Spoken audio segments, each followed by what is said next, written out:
സ്വാഗതം cut and റൈറ്റിലേക്ക്. ഇന്ന് കട്ട് ആൻഡ് റൈറ്റ് ആരംഭിക്കുന്നത് ഒരു സിനിമയിലൂടെയാണ്. എന്താണ് ഇന്ന് സിനിമ എന്ന് കരുതാൻ വരട്ടെ. സിനിമ പോലെ ക്ലൈമാക്സിലെല്ലാം ക്ലിയർ ആവും. ലൂയിസ് എസ്ട്രാഡ സംവിധാനം ചെയ്ത എ വണ്ടർഫുൾ വേൾഡ് എന്നതാണ് സിനിമ. മെക്സിക്കോ നഗരത്തിലെ ജുവാൻ പെരസ് എന്നയാളുടെ ജീവിതത്തിലൂടെയാണ് സിനിമ പുരോഗമിക്കുന്നത്. അപ്പോൾ തുടങ്ങാം. മെക്സിക്കോ നഗരം ദാരിദ്ര്യമുക്തമെന്ന് അവിടുത്തെ ഗവൺമെന്റ് പ്രഖ്യാപിക്കുന്നു. എന്നാൽ വീടില്ലാതിരുന്ന ഒരാൾ, അതായത് നമ്മുടെ ജുവാൻ പെരസ്, മഴ പെയ്തപ്പോൾ കയറിക്കിടക്കാൻ ഇടമില്ലാതെ വേൾഡ് ഫിനാൻഷ്യൽ സെന്ററിന്റെ കെട്ടിടത്തിനുള്ളിൽ കയറി പറ്റുന്നു. ആരോ വരുന്നുണ്ടെന്ന് കരുതിയ ജുവാൻ പുറത്തേക്ക് കടക്കുന്നു.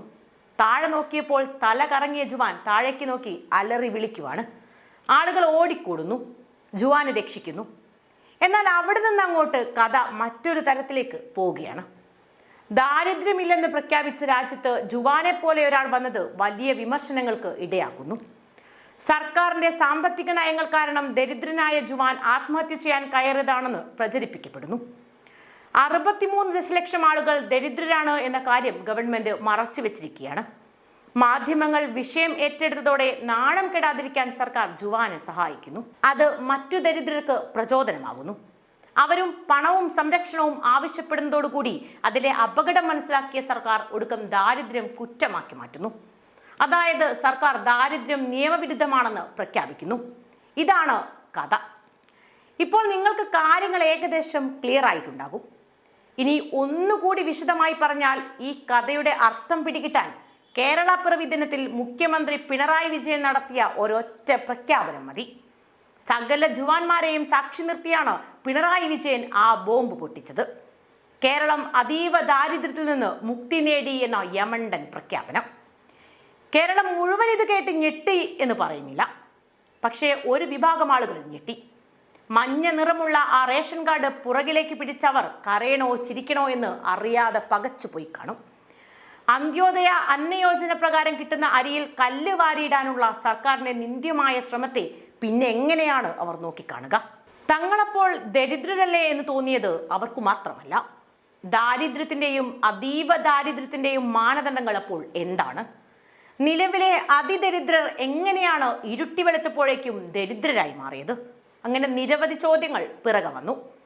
എന്താണ് യാഥാർത്ഥ്യമെന്ന് ആശങ്ക പൂണ്ട സാമ്പത്തിക വിദഗ്ധർ സർക്കാരിന് ഒരു തുറന്ന കത്തെഴുതി. അത് കേവലം ഒരു കത്ത് എന്നതിനപ്പുറത്ത് നിരവധി ചോദ്യങ്ങൾ സർക്കാരിനോട് ചോദിച്ചു. അതിനൊക്കെ കൃത്യമായ ഉത്തരം നൽകാൻ സർക്കാർ ബാധ്യസ്ഥമാണ് എന്നുകൂടി ഈ സന്ദർഭത്തിൽ പറയുകയാണ്.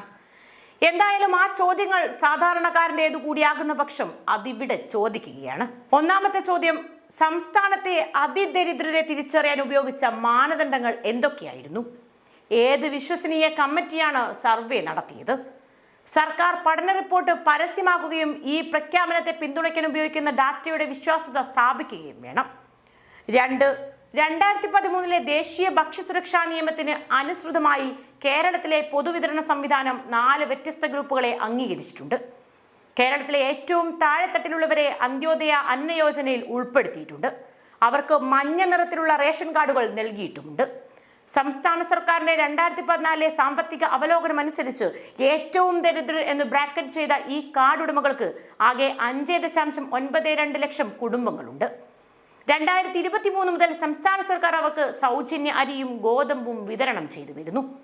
കേന്ദ്ര സർക്കാർ കിലോയ്ക്ക് 3 രൂപയ്ക്ക് അരിയും കിലോയ്ക്ക് 2 രൂപയ്ക്ക് ഗോതമ്പും ലഭ്യമാക്കുന്നുണ്ട്. അപ്പോൾ കേരളത്തിൽ 64,004 അതിദരിദ്ര കുടുംബങ്ങൾ മാത്രമേ ഉള്ളൂ എന്ന് സർക്കാരിന് എങ്ങനെ അവകാശപ്പെടാൻ കഴിയും? അതോ 5.92 ലക്ഷം മഞ്ഞക്കാർഡ് ഉടമകൾ ദാരിദ്ര്യത്തിൽ നിന്ന് കരകയറിയെന്നും അതിനാൽ കേരളം അതിദാരിദ്ര്യരഹിതമാണെന്ന് പ്രഖ്യാപിക്കാൻ കഴിയുമെന്നും അവർ അവകാശപ്പെടുന്നുണ്ടോ? അങ്ങനെയെങ്കിൽ കേരളത്തിന് ഇനി അന്ത്യോദയ അന്നയോജന പ്രസക്തമല്ലേ? കേരളം അതിദാരിദ്ര്യ വിമുക്ത സംസ്ഥാനമായി പ്രഖ്യാപിക്കപ്പെട്ടു കഴിഞ്ഞാൽ കേന്ദ്ര സർക്കാർ കേരളത്തിന് AAYക്കുള്ള പിന്തുണ നിർത്തിയാൽ എന്ത് സംഭവിക്കും? മൂന്നാമത്തെ ചോദ്യം, കേരള സർക്കാരിന്റെ തദ്ദേശ സ്വയംഭരണ വകുപ്പ് പുറത്തിറക്കിയ ഒരു കുറിപ്പനുസരിച്ച് വരുമാനമില്ലാത്തവർ, 2 നേരം ഭക്ഷണം കഴിക്കാൻ കഴിയാത്തവർ, അരി ലഭിച്ചാലും പാചകം ചെയ്യാൻ മാർഗമില്ലാത്തവർ, ആരോഗ്യം വളരെ മോശമായവർ എന്നിവരാണ് അങ്ങേയറ്റം ദരിദ്രർ. അങ്ങനെയെങ്കിൽ ഈ കുടുംബങ്ങൾ അഗതികൾ എന്ന വിഭാഗത്തിൽ പെടേണ്ടതല്ലേ? സംസ്ഥാന സർക്കാർ ഇപ്പോൾ അങ്ങേയറ്റം ദരിദ്രരെന്ന് മുദ്ര കുത്തുന്നത് ഈ വിഭാഗത്തെയാണോ? 4. 2002 അന്നത്തെ കേരള സർക്കാർ ആശ്രയ എന്ന പേരിൽ ഒരു പദ്ധതി ആരംഭിച്ചു. അത് നിരാലംബരെ കണ്ടെത്തി അവർക്ക് പിന്തുണ നൽകുക എന്നതായിരുന്നു ചുമതല. 2007 ഈ പദ്ധതിക്ക് പ്രധാനമന്ത്രിയുടെ അവാർഡ് ലഭിച്ചു. അന്ന് എത്ര കുടുംബങ്ങളെയാണ് ആദ്യം ദരിദ്രരായി തിരിച്ചറിഞ്ഞിരുന്നത്? ഇപ്പോൾ ആ സംഖ്യ എവിടെയാണ്? ആ പദ്ധതി പിന്നീട് കടുത്ത ദാരിദ്ര്യം ലക്ഷ്യമിട്ടുള്ള ഒന്നാക്കി മാറ്റി. നിലവിലുള്ളത് പഴയ ആശ്രയയുടെ പരിഷ്കരിച്ച പതിപ്പാണോ? ആശ്രയയും അതിനെ തുടർന്നുള്ള പദ്ധതികളും ഇന്ദിര ആവാസ് യോജന പോലുള്ള പരിപാടികൾ സംയോജിപ്പിച്ചാണ് ഒരുമിച്ച് കൊണ്ടുവന്നത്. ഈ അതിദാരിദ്ര്യരഹിത സംസ്ഥാനത്തിനായുള്ള ഇപ്പോഴത്തെ ശ്രമം ഇതിന്റെ തുടർച്ചയാണോ? 1,18,309 വീടുകളുള്ള യഥാർത്ഥ പട്ടിക ഇപ്പോൾ 64,004 ചുരുങ്ങി. ഇതൊരു കടങ്കഥയല്ലേ? ഇനി ചോദ്യം 5. ഈ കുടുംബങ്ങൾ അതിദാരിദ്ര്യത്തെ അതിജീവിച്ചു എന്ന അവകാശവാദത്തിന്റെ അനുഭവപരമായ അടിസ്ഥാനം എന്താണ്? കേന്ദ്ര സർക്കാർ പദ്ധതികളിൽ നിന്ന് ഈ കുടുംബങ്ങൾക്ക് എന്തെങ്കിലും ആനുകൂല്യങ്ങൾ ലഭിച്ചിട്ടുണ്ടോ? ഇനി 6ാമത്തെ ചോദ്യം. 2011 സെൻസസ് പ്രകാരം കേരളത്തിൽ പട്ടികവർഗ വിഭാഗത്തിൽ 1.16 ലക്ഷം കുടുംബങ്ങൾ ഉണ്ടായിരുന്നു. മൊത്തം ആദിവാസി ജനസംഖ്യ 4.85 ലക്ഷമായിരുന്നു. എന്നാൽ പുതിയ കണക്കുകളിൽ ഇതിൽ 6,400 കുടുംബങ്ങളെ മാത്രമേ അങ്ങേയറ്റം ദരിദ്രരായി തിരിച്ചറിഞ്ഞിട്ടുള്ളൂ. അതായത് വെറും 5.5%. അവർ ദരിദ്ര വിഭാഗത്തിൽപ്പെട്ടവരാണോ? അതോ അവർ അങ്ങേയറ്റം ദരിദ്രരായ AAY ഗുണഭോക്താക്കളിൽപ്പെട്ടവരാണോ? ഏതു മാന്ത്രികതയാണ് ഇപ്പോൾ അവരെ കടുത്ത ദാരിദ്ര്യത്തിൽ നിന്ന് മറികടക്കാൻ സഹായിച്ചത്? ചോദ്യം 7. അതിദാരിദ്ര്യം അനുഭവിക്കുന്ന മറ്റ് വിഭാഗങ്ങളുടെ യഥാർത്ഥ ജീവിത സാഹചര്യങ്ങൾ വെളിപ്പെടുത്തുന്ന സർവേ റിപ്പോർട്ട് ലഭ്യമാണോ? ചോദ്യം 8.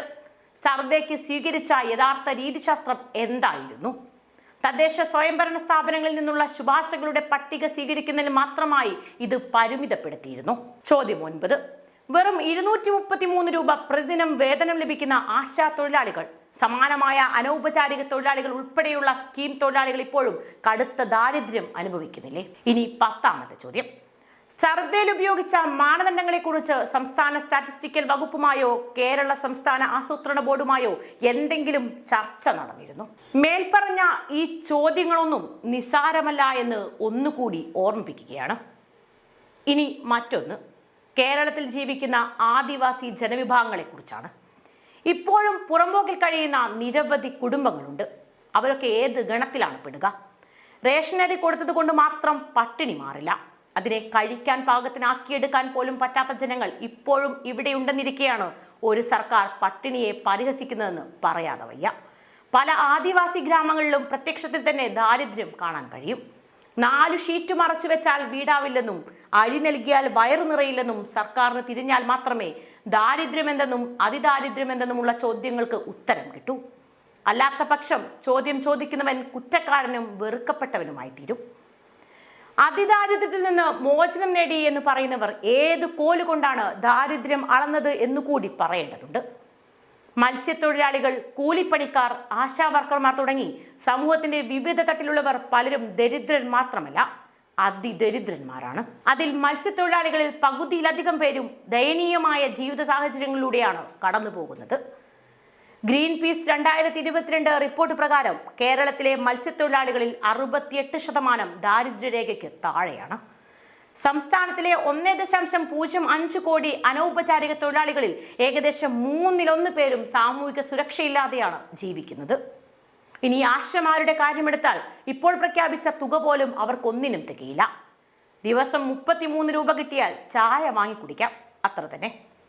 ദാരിദ്ര്യമില്ലെന്ന് പറയുന്നത് വലിയ കള്ളമാണ്.